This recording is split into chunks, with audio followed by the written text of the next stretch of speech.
Welcome to another edition of News Bites here on Daily World Television. My name is Kal Korff and I'm your host. Continuing our series of reports on the secret activism that former American President Barack Obama is now actively ramping up to engage in, there is the news coming out that former talk show queen host Oprah Winfrey is seriously considering running for President of the United States 4 years from now to oppose Donald Trump. Now, while the idea of Oprah for president is actually comical, in my view, let's look at the side of the argument that says you must take this seriously if she is serious. Here's why. First of all, it is an open secret that Obama tried to find a successor that was made in his mold, but he was unable to do so. Instead, he ended up being stuck with Hillary Clinton, a person he never really genuinely loved or cared for.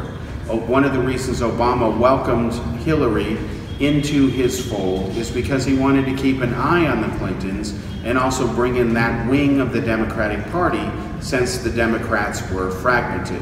Trying to organize the Democrats is a bit like trying to herd cats. It's very problematical, and more so than not, it just doesn't work. Now, getting back to the issue of Oprah, here is a woman who is a billionaires, self-made woman. She's very popular. She was on TV for many, many years. And she has the political savvy, or at least the media savvy, to pull this off. Right now, you can see that a wave of populism is sweeping the world. It's happened in the United States with the election of Donald Trump. It is also happening in Europe as populism and far-right-wing rhetoric continues to threaten the so-called status quo. It happened even in Brexit, a popular uprising, a Brexit movement, the British decision to exit the European Union, which is now underway. So, if Oprah should run, she has the money to do it, she has the contacts to do it, the media will fawn all over her and provide uncritical coverage, often like they did with Obama. They fawned over him and never gave him the vetting they should have when he was candidate Obama. She will have a grand champion in the full support of Obama because those two have a love fest going on. And she's black. They'll play the race card while denying that it's being done. The same thing that Hillary Clinton had done. She would also play the sexist card while denying that she would do such a thing. And it would be poetic justice in the eyes of many Obama supporters if the first female president of the United States who broke through that glass ceiling was a woman, and a black woman on top of that. So Oprah will be in the right place at the right time, health conditions permitting, social and political landscape permitting, to actually have a serious run for the presidency of the United States 4 years from now.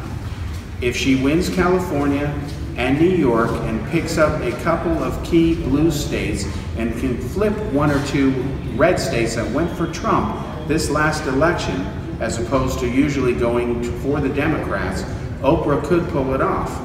Because if she does what Trump did, which is run a strategy and a campaign that focuses on the Electoral College instead of the popular vote, which is irrelevant in the United States, the Electoral College is what matters, and winning it, then again she could pull this off. Now, Barack Obama is already going to spend hundreds of millions of dollars engaged in stealth activism. His cronies are putting together damaging data, in their minds, against Trump to force an impeachment or a resignation. This is very serious stuff, and it is not some rumor, it is a fact.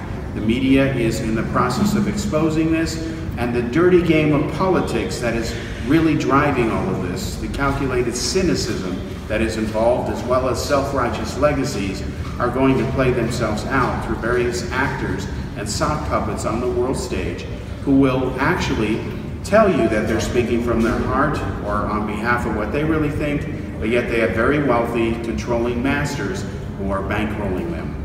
The Clintons are history. They can contribute something to the party, part of their legacy or holdovers, or some people that may be in the machinery. But as far as Hillary Clinton goes, she's a has-been. She is the biggest political loser in U.S. American political history. And now, for a so-called minority or a person of color, a black person, a woman to step forward and try to grab the big White House and wrest it from the evil Donald Trump. These are the types of games and moves that are being played right now behind the scenes. And I predict, going on record here, that over the next few weeks and months, you will start to see media reports that back up this fact. I'm not the only journalism who is hunting this story, and I've already run into other fellow reporters and colleagues in the news business who are also on the same trail. Whether this will be covered accurately over time, where the real mechanisms and the games that are going on will be exposed, that remains to be seen. There are a lot of key media powerhouses that don't like Donald Trump for various reasons. Take Amazon.com. The owner of Amazon and the Washington Post doesn't like Trump. The owner of the New York Times doesn't like Trump. Trump doesn't like them either. So how will this play out and how will this affect the coverage? We have yet to see. But right now there is a bit of a witch hunt to find dirt on Trump and his key staff. One of the first revelations of this Obama hunt has been that William Sessions met secretly with the Russians twice while denying it under oath at his confirmation hearing, which is automatic grounds for disqualification and impeachment from his position. We'll stay on this story and cover it as the developments merit. Thank you.